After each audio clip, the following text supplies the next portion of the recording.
on demand shortly after the conclusion of the program. You will receive an email with details on how to access this recording. Next, we'd love to hear from you during tonight's presentation. If you have a question for any of our panelists, please feel free to send it through the chat button at the bottom of your screen. We will begin answering your questions midway through the program. If we don't get to your question during tonight's program, we will be sure to follow up afterwards. And last, we'd like to encourage everyone to share tonight's program with your social networks and also follow us on social media for future virtual programs. Without further ado, I will turn things over to Emily. Take it away. Thank you so much, Kathy. Oh, I'm delighted to be here tonight. My name is Emily Halshron. I'm the owner of Main Street Books in St. Charles, Missouri. We're in the cute little historic district just across the Missouri River from St. Louis County. And I am so delighted to be here with four of actually some of the best romance authors in the biz this evening. This is going to be a super awesome event. I'm very, very happy that we are all here this evening. And I wanted to start... maybe if I can, I wanted to start by introducing all of these incredible authors. So let me go forward. And as I say your name, I would love for you to unmute and if you don't have your camera on, turn your camera on so that everybody can see you.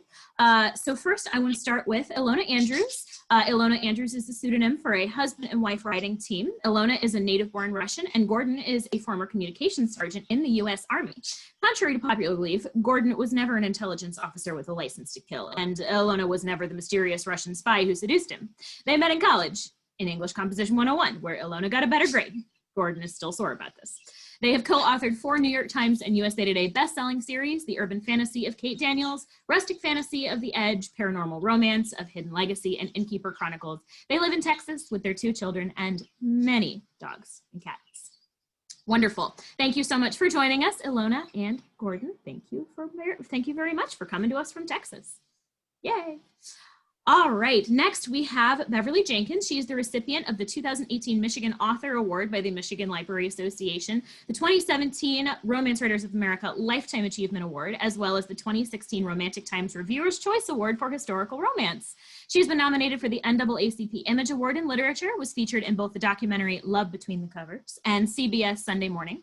Since the publication of Night Song in 1994, she has been leading the charge for inclusive romance and has been a constant darling of reviewers, fans, and her peers alike, garnering accolades from her work from the likes of the Wall Street Journal, People Magazine, and NPR. Welcome, Bev. It's an absolute honor to have you. Thank you for having me. I'm honored to be here with Yay. my peers, so thank you. Thank you. Next, we have Sonali Dev. She's an award-winning author who writes Bollywood-style love stories that let her explore issues faced by women around the world while still indulging in her faith and a happily ever after. Sonali lives in the Chicago suburbs with her very patient and often amused husband and 2 teens who demand both patience and humor and the world's most perfect dog. Sonali, thank you so much for being with us this evening. Thank you. Yay! And last but certainly not least, Eloisa James, who is a USA Today and New York Times bestselling author and professor of English literature who just had her first day of class today. So everybody go easy on Eloisa tonight. She lives with her family in New York, but can sometimes be found in Paris or Italy when we are not in the foreign times, I assume. You opened it. Is the mother of 2. Should have turned the thing on when you opened it. Folks, I'm sorry. Could I have everyone mute, please? Thank you. She, excuse me, is the mother of 2 and in a particularly delicious irony for a romance writer, is married to a genuine Italian knight, which we will have to talk more about later. Thank you all so much for being here this evening. We really, really appreciate it. We're so happy to have you. Thank you so much. All right. Well, this is very exciting to see all of you. You guys are some of my personal romance heroes. If I'm not reading romance, I'm not living at this particular point. So I'm very, very happy to have you all. I'd love to start by having you guys just say a brief few words about your newest books. We're so excited to have them all available. I will drop the links in the chat for the book purchases if anybody's interested in purchasing one of these amazing novels tonight. But we're just so happy that you're all here with these brand new books. So I want to start with Elona and Gordon. If you guys would tell us about Emerald Blaze. This is amazing. This is, I believe, book 5 in the Hidden Legacy series. It is. It is. Yay, that's so exciting. New book, It's buy the our book. book. We wrote it. Yay. Yay. It's done. We don't have to worry about it anymore. Yes. We have it. Yay. Okay. Yay. I don't know what to tell you. Book set in Houston. There's romance in it. Scary monsters. Woo. Okay. That's it. We have done this in like 7 times in the past 4 Talk days. about Alessandro Segreto, how he comes back. Yes, Alexander Segura comes back. He's very hot. Yes, he's Still deadly, still hot. Bad things happen. Everybody's in it, Grandma. Good guys win. Yeah.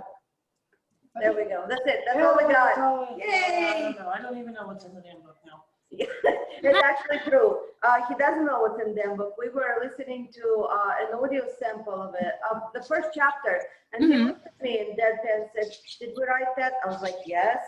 He's like, "I don't remember any It's of been this." a He's long like, "Yes." time. So, It's been a long time. We're doing something else. Very nice. I usually just throw that out and just whatever we're doing. yeah, whatever we're doing next. Yeah. On to Wonderful. this person. We're done. Woohoo! Just so everybody is aware, we are working on getting the screen unshared so that we can have everybody see the authors. So give us just a second. We will make sure we unshare the big screen so that we can see all of our authors. Okay. Emerald Blaze in stores now, very exciting. And also, just so everybody is aware, if you pre-order or if you order Emerald Blaze from the stores on the tour stop, so like Main Street Books, you will get an exclusive sneak peek, early peek at a short story that takes place after Emerald Blaze, which is very exciting. So read Emerald Blaze first, but then you can read the cool at, and we'll send you that link once you get your order placed. So yay. All right, thank you so much. Bev. Yes, there you are, everybody. Tell Yay. us about On the Corner of Hope in Maine. We're so excited. On the Corner of Hope in Maine is book 10 in the Blessing series. Wow, that's incredible. Yeah, I think so. I actually wrote a 10-book series. Book 11. So, and the coolest thing about it, that yesterday, Al Roker, who's the NBC weatherman, Yeah. has a production company, and he has signed on to produce the Blessing series for a series. So, Oh my gosh, that's so exciting. over the moon on this. So, Oh my goodness. got no other details but that. So, when Congratulations. after COVID lets us maybe return to the real world, Do stuff again. That sounds great. So anyway, small town in Kansas, all black town. Well, there's a multi-ethnic population. The basic premise is Bernardine Brown, divorcee, lots of money, buys a failing historical town that was established in the 1880s. And she buys them off of eBay. And there's nobody in the town but senior citizens. So she used to be a social worker. So it's her idea is to bring in at-risk foster kids and have them raised old school by the senior citizens. And it's a wonderful story, found family. We have a 600-pound hog. We have 5 great kids, their foster parents, and 10 books. So, grab a copy. It came out in March, so it's not really, really new, but it is new. Like it. Do one a year, so All right. I'm working on. So That's so exciting. It is very Congratulations. Thank We're you. so excited for you, Bev. Oh my gosh. thank you. All right. Sonali, a recipe for persuasion, which is I think this is the second book in this is it a loose series or is it a true series? They all stand alone, but Okay. it's a series because it's the same family. Right. Okay. All right, so here it is. I was given instructions to have a book at hand. So Yes.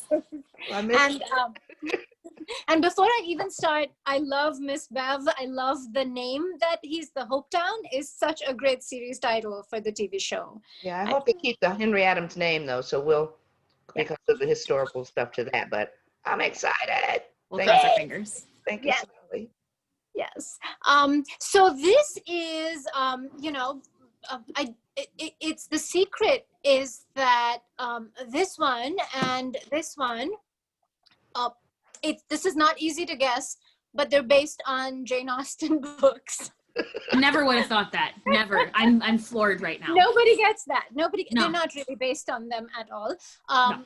So what I was trying to do with these is basically pay homage to Jane Austen, who is one of my favorite authors, and really write stories based on the lessons I personally learned from reading her books really young. So it's not just not a retelling.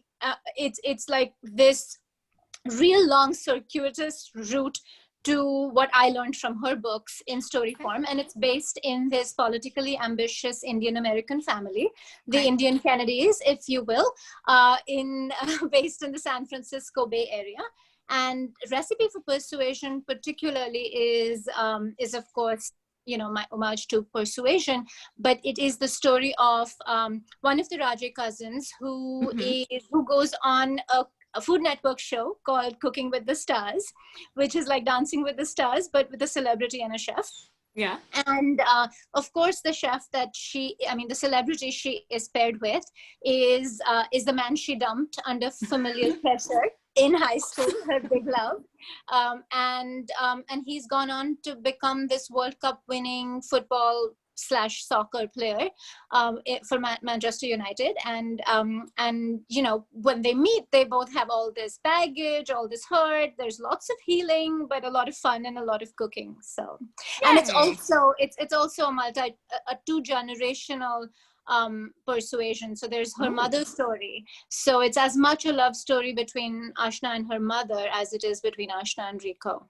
Wonderful. That sounds great. Oh, I'm so excited. I know all of our Austen fans out there are excited tonight too, because who doesn't want an Austen retelling? Like, come on, it's great. It's fun. Who doesn't want an Austen homage that's circuitous? Correct. Circuitous Austen homage. I love it. That's how I'm going to sell your books. It's a circuitous Austen homage. You want it. Just buy it. Thank you, Sonali. And Eloisa, this is book 5 in the Wilds of Lindau Castle, correct? Say Yes to the Duke. Hi, everyone. So I just want to start by saying I didn't realize I was supposed to have my own book. So look what I have. It's just, I think that Elona did a crappy job of introducing this because I happen to be 2/3 of the way through. I'll just say that I think the really extraordinary thing about this is that the monster in the swamp is clearly desperately in love with the heroine, which I love, and the hero is pretty much the most protective alpha I think I've seen in this series. So, I'm so excited. Back from the dead. So, yay! Anyway, I'm totally enjoying it, you guys. And as soon as I get to the end of my book, which I'm like 30 pages out, I get to finish it. So that's fun. Anyway, so yeah, say yes. So what happened was about a year ago, I was like, I'm going to leave the drama to like Elona, and I am just going to stay. I feel like reading funny books. I feel like escaping into a fun place. So, so that's what led to this book. And it's really just a very, very funny, sweet book, I think. Yay. And it's got, a version of which I really like, a trope where the hero, he means to marry someone else, of course, and this girl comes out and he's like, oh, I would never marry her, and she hears him, and she's very shy, so when she's heard the worst, she comes out from behind the curtains and he's like, oh, made a mistake, that's the one. So. Yay, I love it. This is wonderful. So now we all have some reading to do, of course, but we have to listen to the rest of the panel before we can go and stay up until 2 a.m. reading books, which is totally not what I'm gonna do. Like, anyway, so you all write such interestingly different genres. We have contemporary fiction, we have historical fiction, we have paranormal romance, we have just this incredible slice of all of these great genres. And so what I want to talk about real quick is I want to talk about your world building process, because I have come to learn in my 6 years of book selling that world building for a contemporary romance or a historical romance is just as important and sometimes just as laborious as creating an entire world for a paranormal or a fantasy romance. So I want to start with Bev and Sonali, because you both have contemporary romances. And I want to start with how you go about building your worlds to share with your readers. Sonali, you want to go first? No, go ahead. Always you first, Miss Bev. Oh, Lord.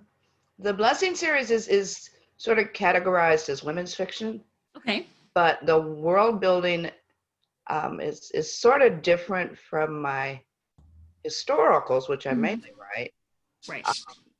In, at least for me, in the pace of the story, and of course you have to, when you're doing historicals, you got to get stuff right, like transportation and vocabulary and all of that. But I'm a pantser, so I just sort of throw everything together and see what sticks and go with that. And I like, and I tend to put like a cast of thousands in my books.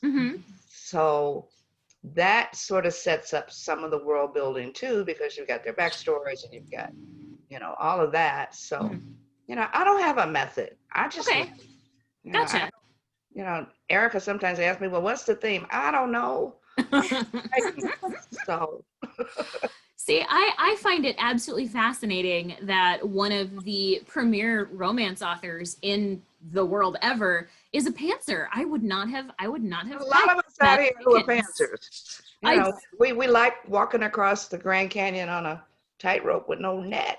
That sounds terrifying, but also amazing. And I'm in awe. I'm in awe of you. There's a lot of us out here who are pantsers. Oh yeah, absolutely. Sonali, how do you go about constructing your world? So this particular book is kind of, to me, where any story starts. There's this whole generational history that's important. So and especially I think with this series, because the family is descended from Indian royalty. Right. Which is a pretty interesting history in itself, because Indian royalty precedes colonization, and so there's this entire time of colonization when Indian royalty was in limbo, because they kind of left their titles and they left their properties, so they continue to live like royals with no power and no governance. And so it's this really strange kind of culture that has formed from it. And of course the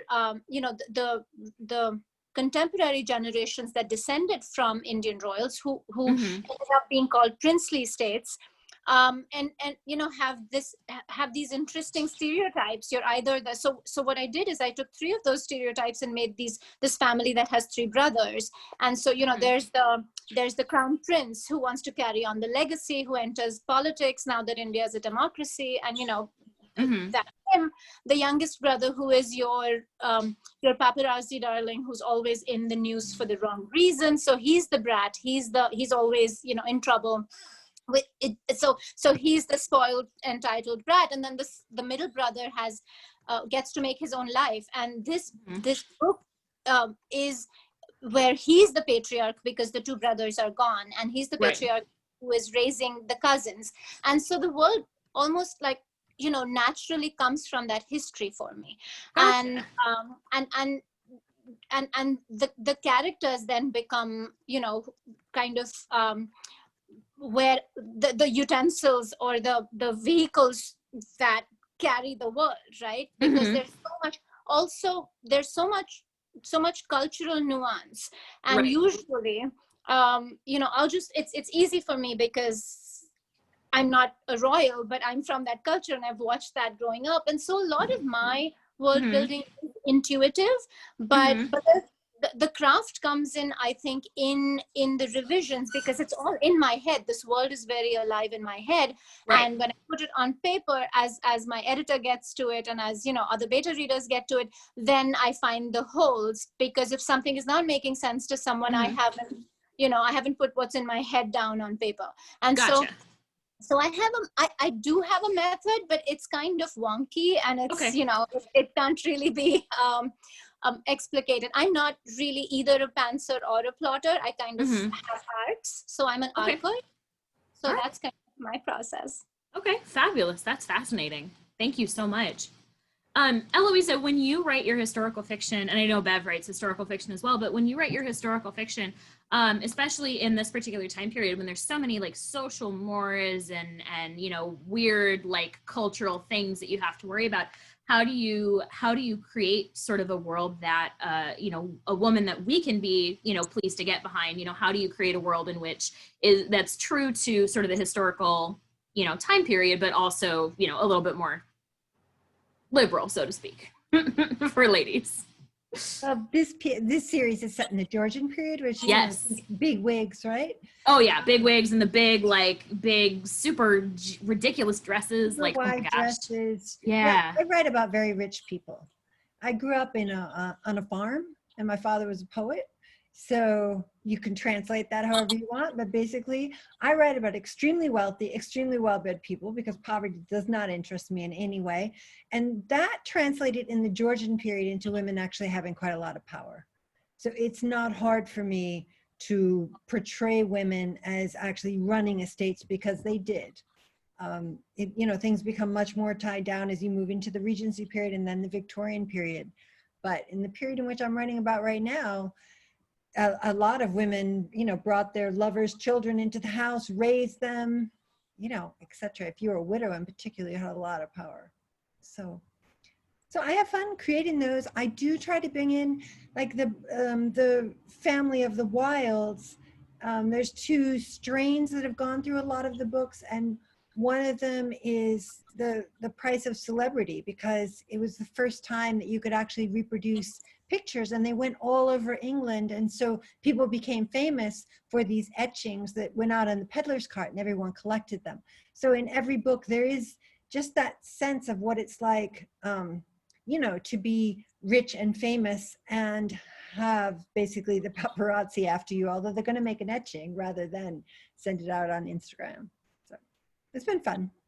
It's historical and it's now.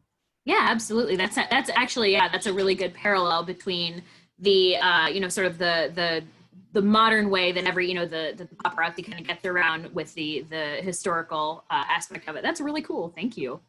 All right, Gordon and Elona, this is something, this is a horse of a different color right here. This is paranormal romance. This is magic. This is, you know, all sorts of, you know, creatures and all sorts of fun stuff. How do you build that fantastic world?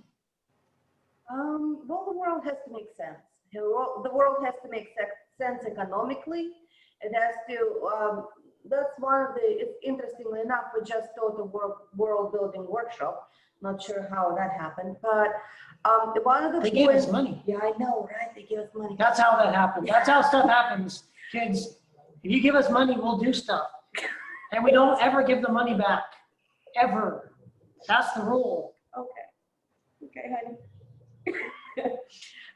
But, you know, one of the things that is crucial to any world building is that the heroine or the hero that you're working with have to be shaped by that world. They should not be able to exist anywhere else in that kind of incarnation of the character. And so when we were doing the Hidden Legacy, we actually thought like, okay, so there's normal kind of established ways for us in the society to succeed. There's wealth, there's political power, there is the right connections, there's access to unique technology that nobody else has. You know, well, what if we, you know, throw magic into the mix? And it's kind of a wrecking ball, because in the world of Hidden Legacy, the magic of your family, the magic of your bloodline is what makes you powerful. It's what enables you to obtain power, wealth, security, and so on.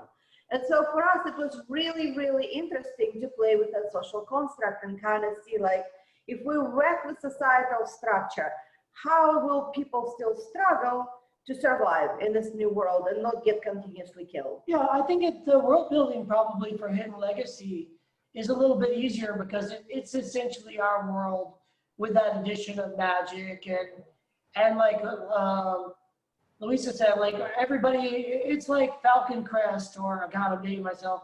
But Dallas, everyone's crazy rich. Like everyone lives in mansions and everyone's super rich. It's Because over it's the just, top. it's over the top. You know, why have millionaires when you can have billionaires? We actually, our wonderful editor, who is right now participating in this Shout out chat. to Erica. Yes, we were originally, Connor Rogan was a multimillionaire, and she read it and she said, that's not rich enough. Why don't we make him a billionaire?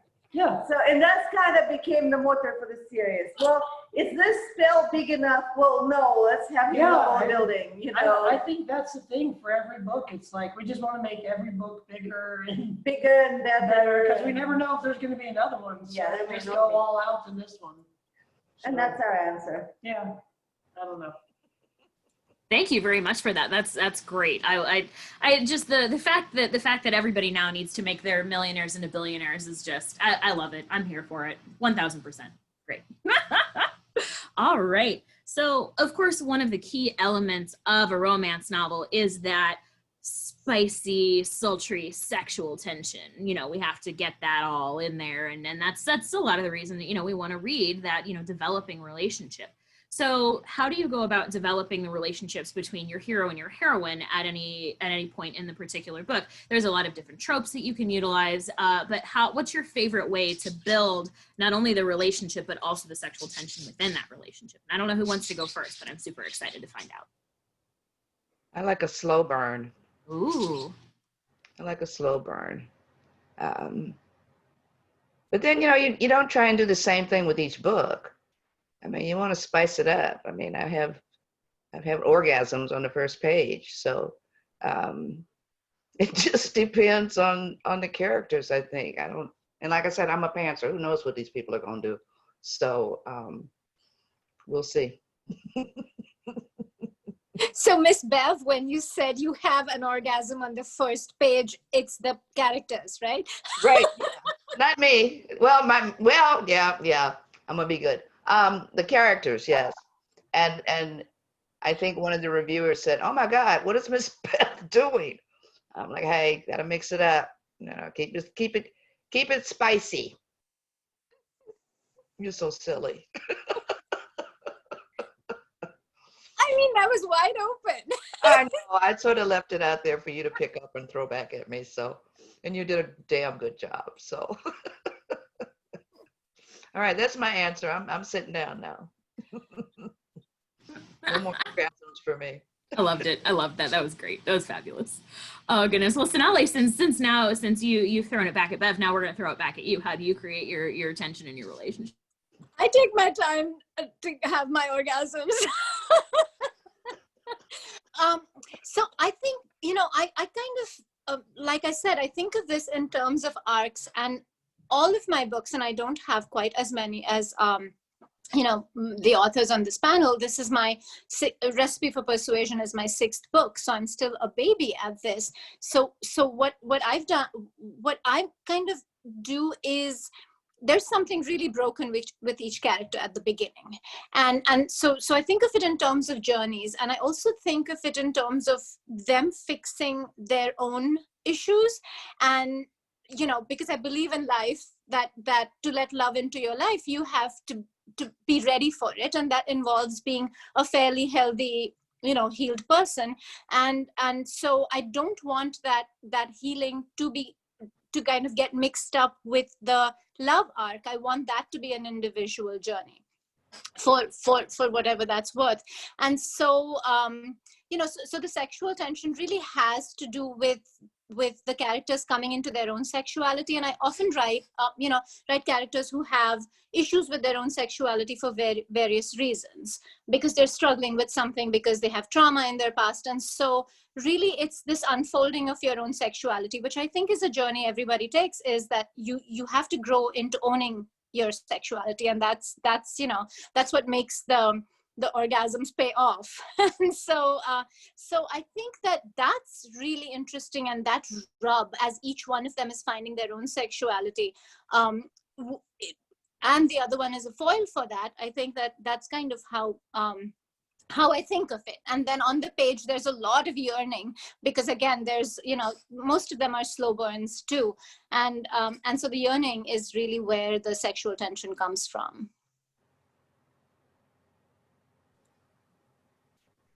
Well, I can jump in.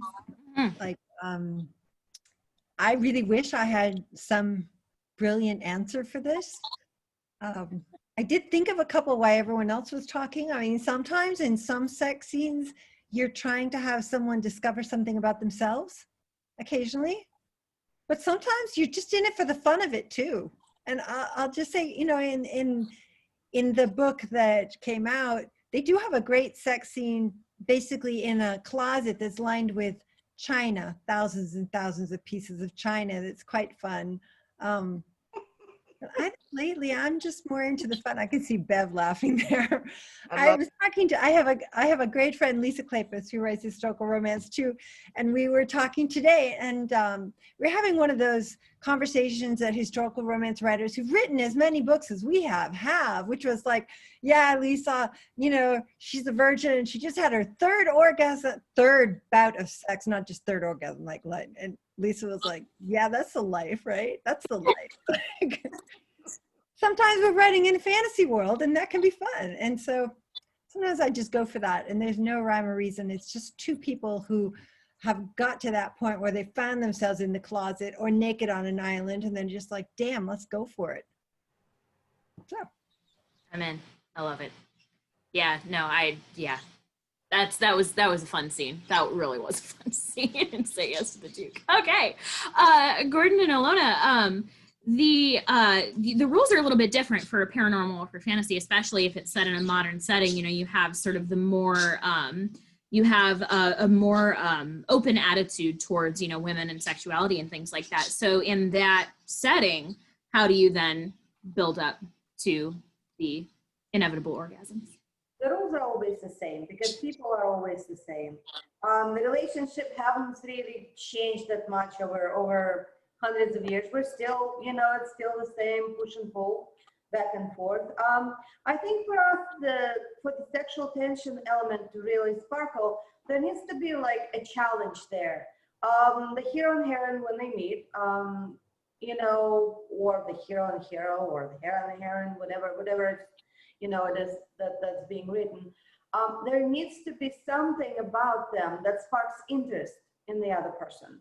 It's like, oh, I wonder what is this person like, and it kind of proceeds from there. Usually we tend to write, I guess mostly, I don't know if they're all enemies to lovers, but a lot of them are like competitors to lovers. Yeah, I think in several of our series, especially the first 3 Hidden Legacy books and probably the K books, they do start out in a bit of an adversarial relationship. Mm-hmm. You have to admit, Rogan kidnaps her. Yeah, Rogan kidnaps her. Puts her in the basement, so like, yeah. And he's like, haha, you will tell me everything that you know. And she's like, haha, no, I won't.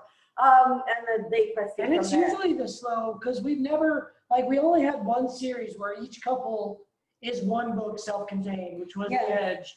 So normally for us in a series, the main characters, whatever, usually won't get together in that way in the first or second book. Yeah, like Miss Dev will like the slow burn. And the reason why we like the slow burn so much is we tend to build so many obstacles between the two people at the start of the story that you kind of don't really see them exactly getting together. They will because it's a romance, and they're clearly attracted to each other. But sometimes those obstacles are so severe, it takes us several books to negotiate them, as a couple, I guess. Yeah. I hope I explained it well. Who knows? You're super smart, bro. Yay. She did score better in that one English class that one time. Yeah, in most classes, actually. That's fascinating. I like that. I like that idea of, throwing as many obstacles in the path of the romantic leads as possible and kind of watching them overcome it. So great. Excellent. Alrighty. So we're going to move on to Q&A in just a second, but I want to do a speed question really quick. When you are not reading other people's romance, what genre is your favorite? And I want to start with Eloisa. Oh, Lately, I've been reading a lot of memoir. If I'm not reading romance, I've been reading memoir. So I would recommend this thing called the Corfu trilogy, which is this incredible 10-year-old boy who moved to Corfu, and it was written quite a long time ago. And so it is blissfully free of COVID. And it's actually pre-World War II. And he has an incredible interest in insects that I actually went ahead and put some insects into my book in homage. So the Corfu trilogy. Yeah. Love it. Excellent. All right, Elona and Gordon. I will be honest, I haven't been able to read anything since COVID started. First, we were worried about people in New York because all of our professional friends and, kind of our professional family was in New York, and it was very scary. And then we got COVID, in our area, and that was really scary. And then our daughter got actual COVID.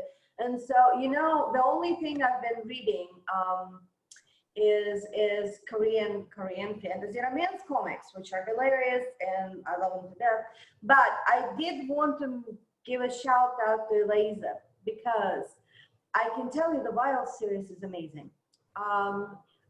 Last year, our other daughter, the older daughter, had developed a medical condition. And we were specifically, it was the point kind of when she was out of the hospital, we still didn't know what was wrong. And I had this chunk of time, like an hour, right, that I had to basically wait with her. And she was in a lot of pain, and it was really, really terrible. We were waiting for the doctor's office to open. And I got a hold of Eloisa's, one of the Eloisa's Wilds books. And that book took me away for that hour. Okay. It was like therapy. I needed it in the worst possible way. I absolutely love that entire series. So if I can make a recommendation, Eloisa is it. Thank you so much. I am absolutely honored. I don't know, when you hear something like that, it makes up for every day that you get up and you think, I cannot write this Virgin's 3 orgasms again at 10 o'clock in the morning. And then you write me something, or you tell me that, and it makes up for it. So thank you. Thank you very much. Thank you. All right, Beth. Fantasy, up and down, which means I get to read Elona and Gordon all the time. So Jim Butcher and Pat Briggs and Elona and Gordon and Shanicia, I can't think of her last name, but she's got these black shapeshifters that are wolves in West Texas. So, and then I can read Elona and Gordon again, and then yeah, fantasy, lots of it, love it. Me too. Do you? 100%. Love it. Oh yeah, Jim Butcher. Oh yeah. Wait, I'm waiting on Peace Talks up. I'm working right now, so I'm like, don't read Jim Butcher, don't read Jim Butcher. No, you can't. If you have any deadlines, you can't read Jim Butcher because you'll just. He's got 2 books coming out back to back. No. Phenomenal. So I'm waiting, and I'm waiting on those 2 too for the next Iron Chronicles. So. Yep. Mm-hmm. Oh yeah. How in the world did you make Hugh a hero? We'll talk about that the next time I see you. Okay. It's also like a hero. Surely it is a hero. I know. I was like, why am I liking this man? I'm supposed to hate him. So. It's a good redemption story. He's a sweetheart. I can't wait. Okay. Miss Bev, that is the next self-love that we're doing. Yeah. So We actually hopefully talked this about year. that today. Okay. All right. Well, the next We time. have certain contractual obligations. Oh, I know the stuff. We need to watch the chat now because they're old in America. Erica's not listening, so Oh, we. good. Okay. Oh, good. Well, never mind. We were on the panel, and I was like, "Oh, don't tell her." And they're haha. And then it's like, I am here in the comments. I'm like, Oh, crap. No, so we won't talk about that. But that's what I'm waiting for. Okay. Yeah, Erica says she's not listening. So in the chat, she said she's not listening. Anyway, Sonali. I read general fiction. I refuse to call it women's fiction, but the yeah, so general fiction, whatever is kind of taking on the, I basically like stories. I love writing romance and I love reading romance, but I like reading stories that are just stories that kind of don't follow genre structure. And so I really enjoy general fiction. Very nice. Well, thank you all very much for that. I mean, we've got a lot of comments that just absolutely are so excited that you guys read each other's books, that you support each other. Like, it's super heartwarming, especially now, we're just very glad you all support each other. So, alrighty. So I'm going to go through the chat and see, I'm going to start with questions way back from like 724. Alrighty, so we had a question, of course, for Bev, where to jump into the blessing series, but I think the first one, is you got to start with the first one, which is Bring on the Blessings, correct? Read them in order so that you get all of the stuff and you see why the pig went on the lamb after murdering somebody. Okay, now I'm fascinated. Now I have to read them all. So, all right, well, there goes my sleep tonight. Alrighty. Caitlin Campbell has a question for Elona and Gordon. Do you get tired of explaining how you write every time you do appearances? Yes. Sorry. No, I mean, it's easy. We're just like this now. The way we do it now is just our positions are reversed. And it's literally just this. We have one desk, we have one computer. I have this tiny desk on the side where it's basically, my hands are kind of shot. They hurt a lot. And so Gordon primarily types now. And so I get to dictate some parts. And it was the bare knuckle brawling. I told you. Bare knuckle brawling. I was like, where are the 10-ounce gloves, bro? It was not the bare knuckle brawling. Okay, I learned to type on a manual typewriter. And I mean manual, not electric, because that's what we had back in Russia. And so I had, and that's why the keyboard is very difficult for me. You can hear me typing like in El Paso, and so I messed up my hands. And we used to pass our writing back and forth, but now we just kind of write it together as a single manuscript. The draft turns out to be much cleaner because we catch the word repetitions very quickly. And Gordon mostly does the male parts, and I mostly do the female parts. It seems to work for us.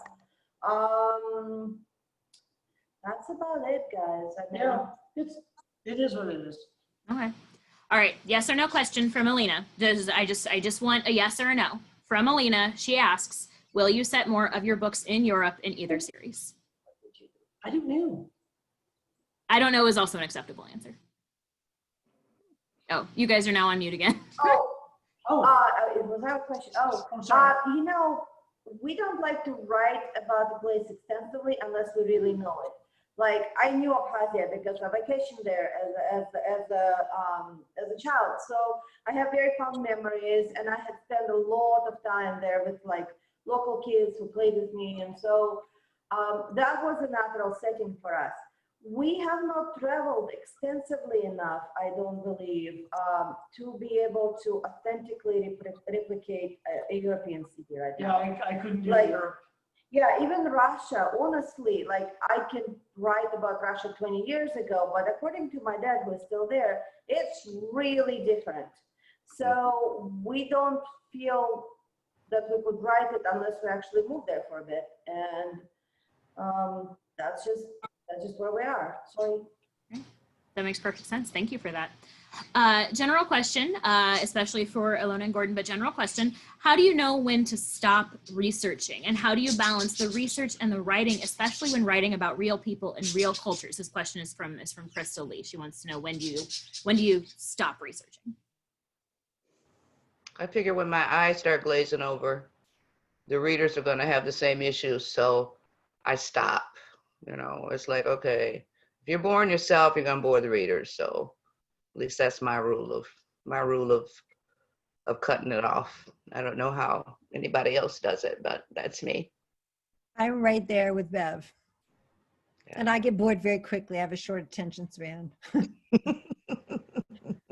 Not too much research. Just be exact. Yeah. I have to remind myself I'm writing a romance, not a thesis. Emily, you're muted. Oh yeah, I'm muttering to myself because yes, you do have to remind yourself you're writing a romance, not a thesis. Yeah, getting mired in the minutia is not a good thing when your readers want more of the sexy times. So it just has to sound authentic, right? I mean, I've written a neurosurgeon and made up surgeries that she comes up with and stuff like that. So a lot of it was I make it up first, and then I go out and search for things that fit in. And I consider myself a genius because I did come up with some some surgeries that are actually real. And I was like, wow, I could have come up with that. And so I think it's just feeling authentic. I mean, you have to buy that your character is a neurosurgeon, and you have to buy that your character is running for governor of California. So you can't, so that kind of stuff, until you get that right, that's as long as I'll research.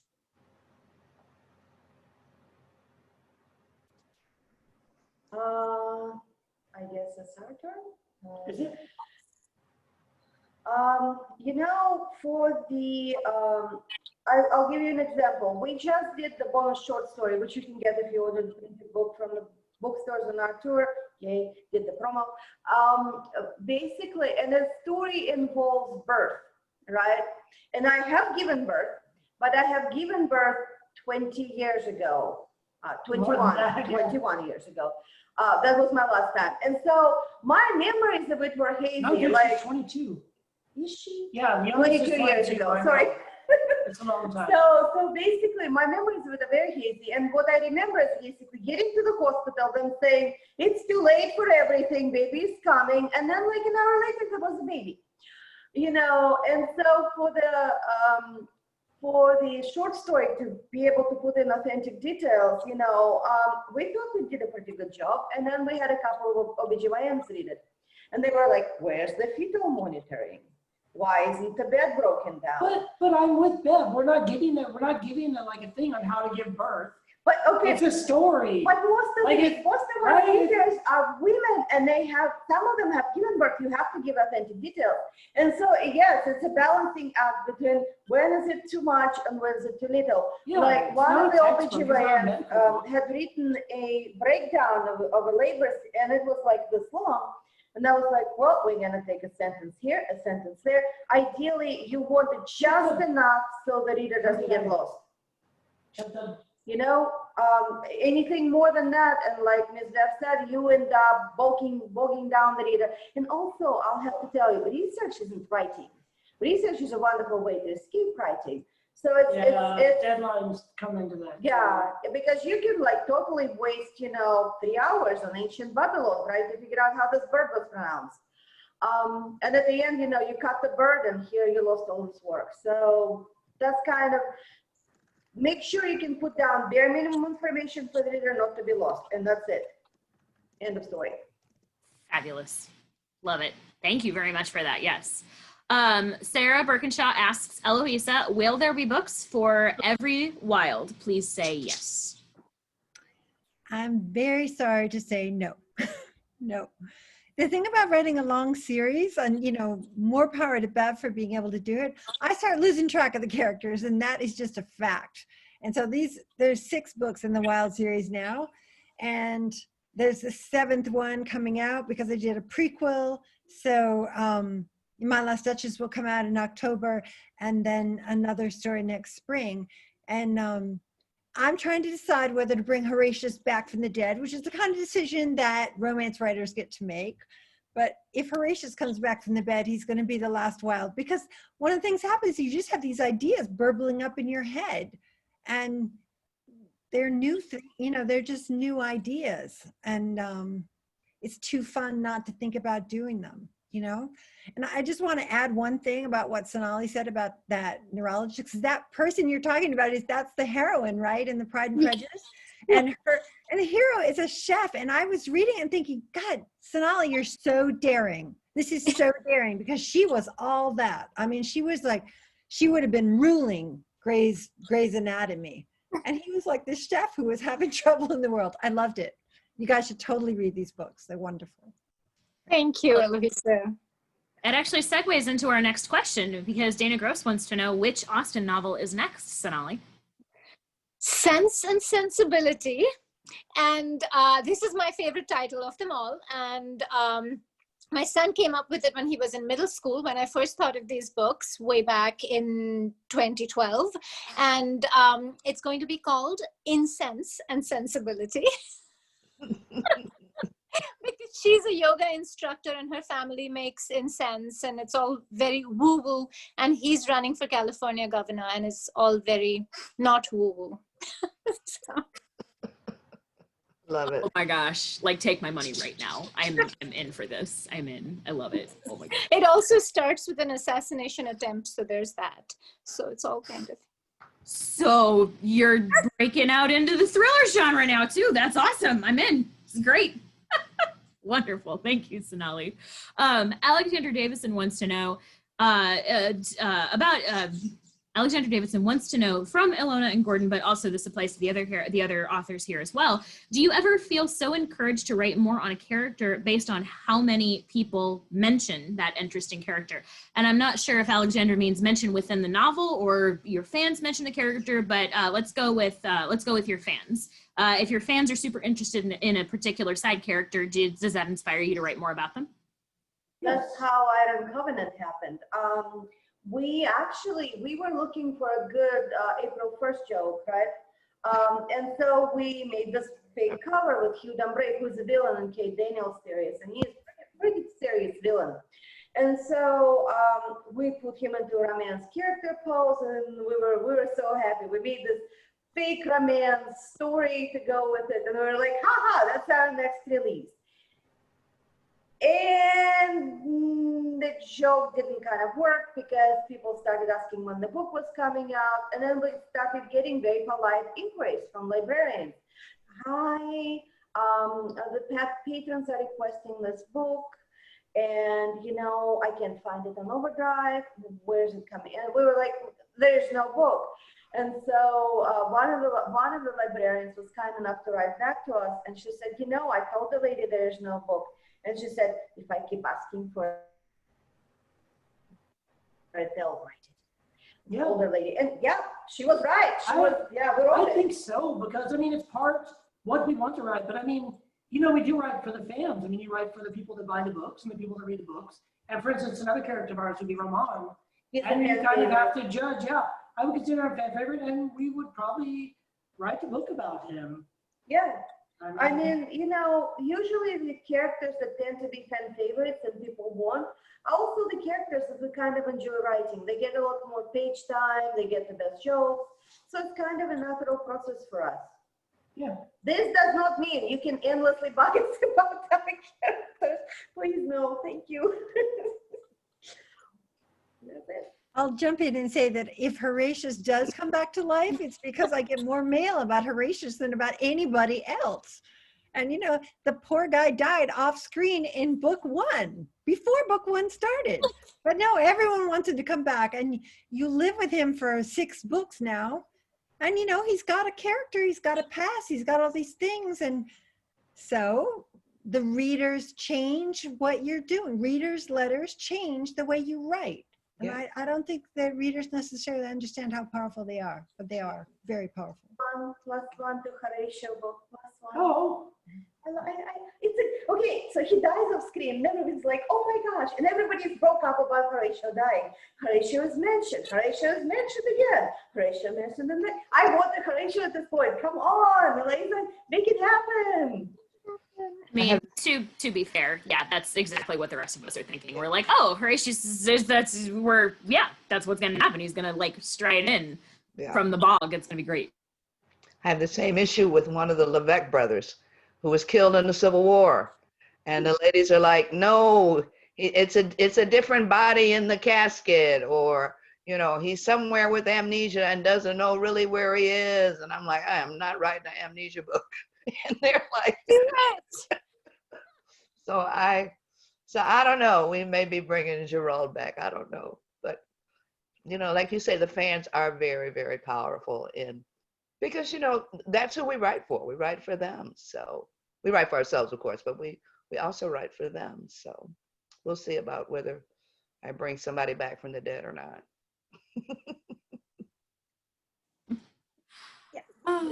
My most requested one has all, like, I get more email about Yash and his story, who is the brother running for California governor, so this is the story I'm writing. And I had thought it was going to be much harder because I felt like the pressure would be too much, but he's made it easy. So it's, you know, COVID has made it difficult, but he's made it easy. I'm glad it's his book right now. Otherwise, I don't even know how I would have written it, so. Fair enough. That's I love that. It's always a treat to read a series and then see a character that you absolutely love just all of a sudden pop up in their own book, and you're like, oh yay, this is very exciting. So I always as a romance reader really enjoy that. So all right. Molly Muchler asks, Eloisa, but this applies to everybody, I enjoy the witty, snarky banter in your books, and I wonder if that represents the way you are too. Does your personality come across in your characters? Oh, I wish I could be that witty. What you do when you write a book, and I do like to have, I like to imagine a world in which people are having much more clever conversations than I am ever in myself. And the great thing about writing is you can go back and you can go back. But, you know, to tell the truth, if I get hold of a really funny book, like I would definitely recommend Dear Committee Members, or I've been reading the Blackadder scripts, I read them over and over and over so I can see how that language goes and how a joke builds and how the timing is. And I you know, I'm like a little thief. I figure out how a joke works, and then I sort of figure out how I can transfer it and make my own joke that's kind of along those lines. So Mae West is a great inspiration. But no, I'm no Mae West myself.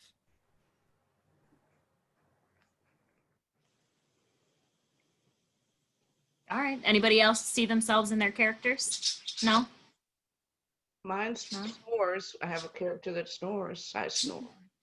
I have a character that gets lost all the time. That was me. Thank God for GPS. My daughter's like, I mean, I could get there, but I couldn't get home. And my daughter was like, thank God for GPS. I don't have to send the bloodhounds out after to look for you, you know. So, yeah. Other than that, though, I'm not my heroines.